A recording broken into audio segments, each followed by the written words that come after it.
já está tomando um cafezinho, a advogada Claro. Sheila Sodré, e também trouxe um cafezinho para o advogado Rodrigo Dalboni. Bom dia, Bom Rodrigo, dia, seja Fernanda. bem-vindo. Muito obrigado. Café tá bom? Tá uma delícia, tá Então uma tá delícia. tudo certo. Sheila, Só não sei se tá bom pro trabalhador.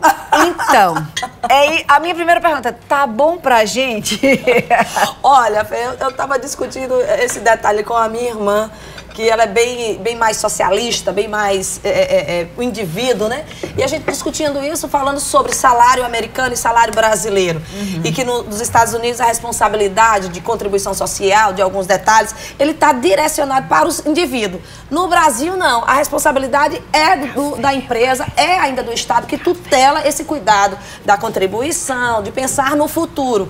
Então, juntar isso no Brasil em que a gente está, que parece que quer ser neoliberal demais, em uma sociedade em que a população não tem condições ainda realmente de se tutelar, fica difícil tirar algumas responsabilidades. E a terceirização, ela vem de alguma forma fazer isso. Porque o histórico que nós temos, nós já tivemos aqui a oportunidade de conversar com o juiz do trabalho, que ele conseguiu traçar um histórico de que a maioria das empresas terceirizadas, não todas, que eu não odeio generalizar, mas a boa parte que chega até o judiciário, as empresas terceirizadas, elas são empresas novas, que não têm uma responsabilidade social, uma responsabilidade financeira, no sentido de ter lastro financeiro suficiente num caso que de não um tem problema. um passado extenso que solidifique. Se Deus o livre, assim, se tiver Rodrigo? um problema de uma licitação e ela perde aquele contrato, para indenizar, para demitir aqueles funcionários, ou até passar para outra licitação. Tem fundo de caixa para isso. Exatamente. Rodrigo, você vê a lei da terceirização como um avanço, como um retrocesso? A explanação que a Sheila nos trouxe é perfeita, né? A filosofia justamente da terceirização é essa. É fazer com que a produção ela se amplie, né? E com que os impostos não fiquem tão aprofundados do empresário. Porém, Fernanda, na montagem como foi feita essa regra, essa nova regra da terceirização, ela traz uma precarização no cenário do mundo do trabalho.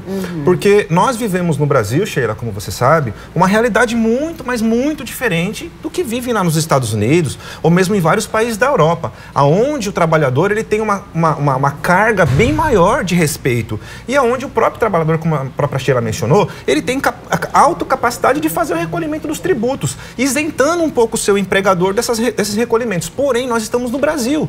E, infelizmente, no Brasil, a característica da realidade, da relação empregatícia não é bem essa. Aonde o trabalhador, muitas vezes, ele precisa, sim, ser tutoriado pelo seu patrão. Por isso que essa nova realidade da nossa lei trabalhista, que trouxe uma formalização maior para a lei da terceirização, ela traz uma certa preocupação para o trabalhador.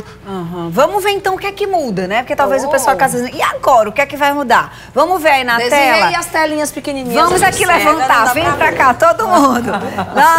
Terceirização aí restrita, empresas ganham permissão para terceirizar quaisquer atividade, mesma atividade fim. Uma escola, por exemplo, poderá contratar professor terceirizado. Essa é a grande questão que tentou, na época que isso estava em votação, foi muita gente questionando, cobrando isso, porque isso entra servidores públicos, banco.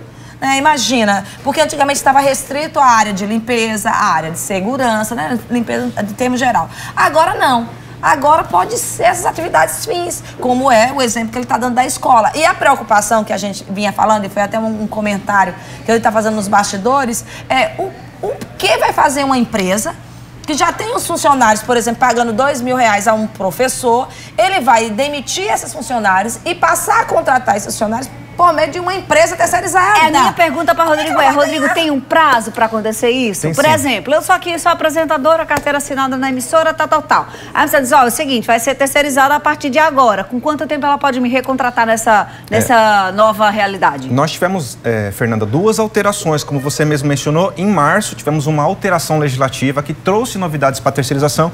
E com a reforma trabalhista agora, que entrou em vigor a partir de 11 de novembro, novas modalidades de possibilidade de terceirização foram implementadas e trouxe uma regra, que é o seguinte: o trabalhador ele só pode ser terceirizado, aquele trabalhador que hoje possui a carteira assinada, ele só pode ser terceirizado com um espaço de 18 meses sem prestar serviço para a empresa, ou seja, ele tem que ficar 1 ano e meio fora da atividade. Inclusive, aquele trabalhador que prestava serviços autônomos, não só aquele que tinha carteira assinada. A terceirização, Fernanda e Sheila, ela é muito importante, na verdade, no mundo do trabalho, porque ela traz uma especialização das atividades. Porém, existe um risco muito profundo, que é a terceirização da atividade final da empresa. Como foi mesmo mencionado agora aqui, a questão da que é uma terceirização irrestrita, que pode ser de todos os setores da empresa.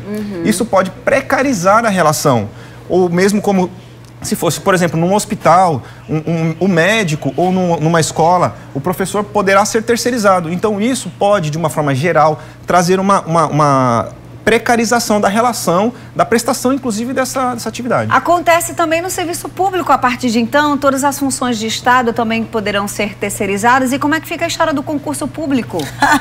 Não fica? Tem algumas exceções, né? Ah, mas então, juízes, promotores, procuradores e auditores. Aí onde está, Fê, que é a grande questão, que é a porta segura de entrada, não só segura por uma questão de vai dar estabilidade, mas de saber de capacidade intelectiva mesmo para aquele trabalho, que são os concursos públicos. É uma oportunidade que se dá por igual. Então, você fazer uma terceirização, infelizmente, num país em que a gente vive, onde a gente paga pelo risco Brasil, que é o risco pela falta de confiança, e porque é um bando de pessoas que sempre quer tirar proveito, individual que olha para o umbigo, então há toda uma preocupação, sim, com essas terceirizadas. Uma coisa é terceirizar um tipo de atividade onde mais ou menos a faixa de salário era de um salário mínimo. E mesmo assim, a gente ainda vê escândalos, né, de pessoas que nunca foram lá e têm seus salários e têm sua vida complicada porque utilizam o CPF. Você imaginou? Agora, minha grande preocupação em relação, quando ele fala, por que vai precarizar o serviço? É exatamente na lógica. Como é que a empresa, ela vai pagar para a terceirizada um valor a mais? Eu contratava você por 2.000 e aí eu demito você, faço toda a rescisão normalzinho de carteira. A terceirizada também vai poder contratar as pessoas, os seus funcionários, também vai ter carteira assinada, vai ter tudo organizado. Depende de algumas situações que pode fazer os intermitentes também. Mas ele vai ter tudo ali organizado. Então, qual foi a diferença? A diferença é que ele vai ter que barganhar o valor do salário, Fê. Isso é que vai fazer a diferença. O trabalhador vai acabar tendo que reduzir muitas vezes o seu salário para poder voltar para o mercado de trabalho. Está inserido no mercado de trabalho, porque senão né? não vai compensar. Porque o que a terceirizada vai ganhar com isso? Só um plus por conta do risco? Ou também, Fernanda, pode acontecer, Sheila, da empresa terceirizada, como a gente começou na conversa, ela não fazer os recolhimentos desse trabalhador. Por exemplo, o FGTS, o INSS, ficando o trabalhador numa situação muito fragilizada. Muitas vezes o trabalhador só descobre que a empresa não está recolhendo o FGTS na quando demissão. Ele vai... Ou então quando ele vai precisar para usar, até você no seu trabalho, você quer fazer uma baixa num determinado imóvel que eu tenho. Aí você descobre, ó, tá 1 ano sem recolher. E esse tema do serviço público, ele ficou um pouquinho com algumas dúvidas, né? E algumas entidades entraram, Sheila, com ações lá no STF para verificar a constitucionalidade, para ver se esse tema era constitucional. E o ministro Barroso, inclusive, essa notícia é muito de agora, saiu ontem, inclusive, ele despachou uma liminar dizendo que é possível, sim, realizar a terceirização. Ou seja, a terceirização de atividade fim não é algo... Sim. Isso traz uma depreciação para o tirando esses cargos maiores, que são esses de carreira, mas aqui todo mundo se protegeu, né, colega? Exatamente. Os maiores. Né? Aqui todo mundo se protegeu. Concurso. E depois, ó, quem está abaixo disso auxiliar, aqui... o restante do pessoal, analista. Ou o professor da escola mesmo, o médico lá do hospital, né? O Estado da Paraíba, por exemplo, pode tomar a decisão, não pode demitir os que estão, mas a partir de agora, contratos... Tribunal de Justiça da Paraíba, para assistente judiciário, para psicólogos, para psiquiatras, pode não necessariamente mais fazer concurso, pode terceirizar. E outra coisa que é interessante, que todas essas alterações têm uma relação muito intrínseca com a reforma da Previdência. Isso, tá muito próximo. É como se fosse uma parceria entre aquilo que efetivamente tem que ser implementado para que, na ocasião da reforma da Previdência, uma coisa encaixe com a outra. E esse trabalho temporário que está aumentado agora para 9 meses, hein? Olha só, o trabalho temporário é aquele em que uma empresa que presta serviços não terceirizados coloca trabalhadores para um período, para uma fase, ou para que aquele trabalhador possa adquirir uma experiência para depois ser efetivamente efetivado pela empresa, né? Então ele é contratado por uma empresa terceirizadora de serviços para prestar serviços dentro daquela empresa, porém não é no regime de terceirização. A gente está com o WhatsApp aqui do programa, 991050400. Está chegando pergunta, mas que não tem necessariamente relação com a terceirização, questão de carteira assinada. Meu Deus, olha aqui, a moça pergunta que o marido está trabalhando há 1 ano sem carteira assinada, se ele tem direito a 13º. Ah, meu Deus, eu tenho que estar com a carteira assinada. Já tinha que estar com... Se ele não está com a carteira assinada, não tem garantia nenhuma para ele não pode. Mas ele tem direito. Tem direito. Tem como tinha direito à carteira. Exatamente. É isso que a gente está dizendo. Direito ele tem, mas Exato. se ele vai receber, a gente não sabe por que ele não está com a carteira assinada, né? Exatamente. Se a pessoa está já esse tempo e aceitando essa situação, imagina se ele vai chegar para o patrão e dizer, patrão, meu 13º. Ele não vai ter como cobrar, né? Ele fica até, se ele não teve autonomia e coragem de pedir para assinar a carteira, imagina o 13º. Ó, vamos seguir aqui, enquanto isso você manda pergunta para mim, 991050400. O trabalhador só poderá cobrar o pagamento de direitos da empresa contratante após se esgotarem os bens da empresa contratada. É aquela conversa que a gente teve.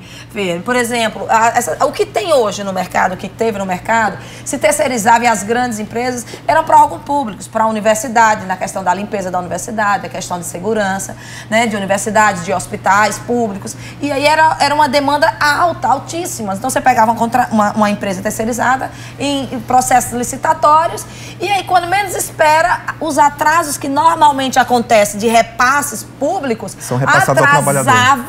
Atrasava para a terceirizada não tinha capital de giro para bancar 1 mês, 2 meses, às vezes, de atraso. E quando menos espera, parava de recolher INSS, FGTS. Nossa. E entender quando a pessoa, porque normalmente o trabalhador que nos assiste, você tem que entender que o seu cartão cidadão, ele lhe possibilita a você acompanhar se está sendo ou não depositado o seu FGTS. A outra coisa, o INSS. Dê uma passada no INSS para saber como está a sua situação. E o INSS está melhorando em relação à parte de informática. E aí você tem normalmente um acompanhamento para saber o que acontece. Porque senão, Fê, tudo isso só vai acontecer quando você ou tiver mais velho e for se aposentar, que aí é a coisa que você fica já sem tempo. Ou quando você é demitido, que o susto é grande. Não basta terceirização, tem uma quarteirização que será permitida à empresa de terceirização subcontratar outras empresas. Vai diluindo, pelo amor de Deus. Esse é um outro fenômeno muito esquisito para o mundo do trabalho, né? Porque como eu comecei na nossa conversa mencionando, que a terceirização é uma especialização das atividades. Então eu tenho uma empresa principal, subcontrato uma segunda empresa que me fornece trabalhadores extremamente especializados para um determinado segmento. Que no começo a filosofia foi limpeza, conservação e vigilância. Dentro desses 3 cenários era uma especialização. Com a abertura da possibilização da terceirização irrestrita, oportunizou-se também, de um modo muito esquisito, uma empresa terceirizar e a terceirizada contratar uma 4ª empresa para fornecer a mão de obra. Então, isso é um outro perigo para o trabalhador, porque as garantias do trabalhador ficam a cada vez mais distantes dele. Inclusive... E aí, tem um telespectador que traz aqui o fato das empresas, inclusive algumas aqui do estado, serem de fora, serem de outros estados. Ela diz, daqui a 5 anos eu precisar recorrer a alguma situação, vai estar complicado, porque nem a sede da empresa é aqui. E nem localiza os sócios. Pode acontecer com quarteirização também, mas né? A grande questão é quando ele fala aqui na responsabilidade trabalhista, é assim, até a Justiça do Trabalho, ele é muito rápido em relação a isso. Ele vai primeiro em cima da empresa realmente que contratou, da terceirizada. Se não encontrar bens, aí, é claro, o advogado já vai pedir para redirecionar para a empresa. Mas até isso acontecer, o trabalhador está sem salário. Exatamente. Ele está sem receber sua rescisão. Sem garantias. Sem garantia nenhuma. E a quarteirização, ela é interessante porque esse ponto que você mencionou, nem sempre as empresas possuem sede. As quarteirizadas e as terceirizadas, elas nem sempre têm local. Ela pode ter no máximo um escritório, às vezes até um escritório virtual. Né? Então, assim, aonde a empresa ela não tem um patrimônio para garantir os pagamentos dos salários, dos encargos, e a quarteirizada mais longo fica a do trabalhador ainda. Para ir atrás. Vamos torcer para que essa realidade não se configure de uma maneira, né, tão catastrófica como pode ser uma possibilidade, mas como a gente torce para que não aconteça, e que os trabalhadores, que também, a gente vai olhar pelo outro viés também, tem muito trabalhador na contramão da legalização, que não é reconhecida, a gente teve aqui vários casos de profissionais que não são reconhecidos com a carteira de trabalho, mas que através da terceirização pode ter uma maior regularização dos seus direitos, uma segmentação mais, vamos dizer assim, equilibrada, né? Tem esse viés também. Não, quando a gente fala assim, Fê, como eu volto a dizer, a gente não tem que ser generalizar. Existem empresas sérias que trabalham, que realmente dão essa possibilidade. Mas o nosso histórico que nós temos, infelizmente, não são dos melhores. Mas nós temos casos de empresas que funcionam. Mas até então, a experiência que nós temos, e para falar sobre isso, era nessas outras atividades. E é a nossa realidade. Né? Você vê, o telespectador mandou a pergunta dizendo justamente desse nosso tema. Ele trabalha sem a carteira assinada. Nós vivemos num país em que ainda as regras elas não são efetivamente aqui, ó, trabalhei por um ano em uma empresa, minha carteira ficou na gaveta para ser assinada, eu fui dispensado e nunca foi assinada. Essa é uma realidade. O que fazer? Aí eu respondi para ele, colocar na justiça. E provavelmente ele não vai ter as verbas rescisórias. Porque como é que ele vai buscar a verba rescisória se ele não teve um direito básico? Então nós ainda estamos na ED da busca do direito básico. Conscientizar isso. Essa reforma, nos moldes em que ela nos foi colocada, ela traz uma roupagem que não se veste a nossa realidade social no Brasil atualmente. Tô estouradíssima, mas tem uma pergunta aqui rapidinha, se vocês puderem. Quem está afastado pelo INSS... Como é que fica essa relação com relação à terceirização? Não, se ele está afastado, ele não pode trabalhar. Não, nem pode rolar essa de demissão. Não, não pode, ele né? Tá afastado. Ele está afastado. Beleza, tranquilo. Período, Exato. Fica tranquila, viu? Ela estava aqui, ó. Tô afastada, deposito o meu salário. Como é que fica a minha situação referente à terceirização? Tá afastada pelo INSS, fica tranquila. Que não agora vai ter... você não sabe, ela vai ter a questão da garantia quando ele retorna, né? Exato. Tentar se readaptar, mas depois disso a gente não sabe. Porque o que está acontecendo hoje é isso, Fê. As empresas estão reunindo com sua equipe jurídica para pensar e se preparar para essa nova realidade, que é uma nova realidade. Como vai ser melhor para o mercado. E aí as empresas são mais responsáveis, ela também pensa no mercado interno dela, que é a equipe, são os colaboradores, são os funcionários. Isso vai beneficiar, isso vai trazer uma boa relação entre o trabalho, vai render, vai produzir mais, que muitas vezes a empresa ela ganha mais quando tem funcionários satisfeitos, que muitas vezes produzem num curto período muito mais do que se ele tivesse 2, 3 terceirizados. Muito bom. E o que se orienta também ao trabalhador, como Sheila mesmo colocou, a todos, fiquem muito atentos, pesquisem. O que nós estamos fazendo aqui é um trabalho fundamental de informação social. Então, o trabalhador tem que estar atento. Pesquise no INSS se o INSS está sendo recolhido. O FGTS é a mesma coisa. Guarde documentos, porque essa regra, nova regra trabalhista, ela beneficia a empresa. Vamos por assim dizer. É verdade, ela beneficia a empresa. Então, o trabalhador tem que estar resguardado, preparado para todas as situações futuras. Documento. Beijo, Rodrigo. Obrigada, Sheilinha. Beijo, até a semana que vem. Até a semana que vem. Eles estão nas redes sociais, de repente aí você pode esclarecer mais dúvidas, @Sheila Sodré, tô certa? Isso. E Rodrigo, você tá na rede social também? Dalboni Advogados. Dalboni Advogados, tá? Seguinte, João Pessoa está mais